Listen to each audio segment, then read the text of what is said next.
ইউরোপের শীর্ষ club Real মাদ্রিদের ফরোয়ার্ড রদ্রিগো দীর্ঘ সময় ধরে গোলের দেখা পাচ্ছেন না। মাদ্রিদের জার্সিতে তার শেষ গোলটি হয়েছে প্রায় 9 মাস আগে, গত চ্যাম্পিয়ন্স লিগের শেষ 16তে অ্যাথলেটিকো মাদ্রিদের বিপক্ষে। এরপর তিনি 30টি ম্যাচ খেললেও এখনও পর্যন্ত গোলের দেখা পাননি।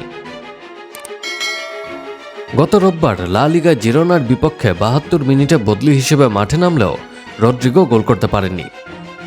এর ফলে তিনি রিয়ালের ইতিহাসে সবচেয়ে দীর্ঘ গোলহীন থাকার রেকর্ডে তার সতীর্থ মারিয়ানো দিয়াজের সঙ্গে যুক্ত হয়েছেন।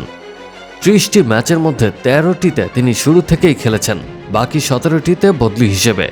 এই সময় ক্লাবের জন্য তার অবদান মাত্র 3টে অ্যাসিস্ট। তবুও রিয়াল কোচ আলোনসো তার উপর ভরসা রাখছেন, কিন্তু গোল না থাকলে হয়তো তাকে শিগগিরই ক্লাব ছাড়তে হতে পারে। রিয়ালের জার্সিতে রদ্রিগো মোট 285 ম্যাচে 68টি গোল করেছেন।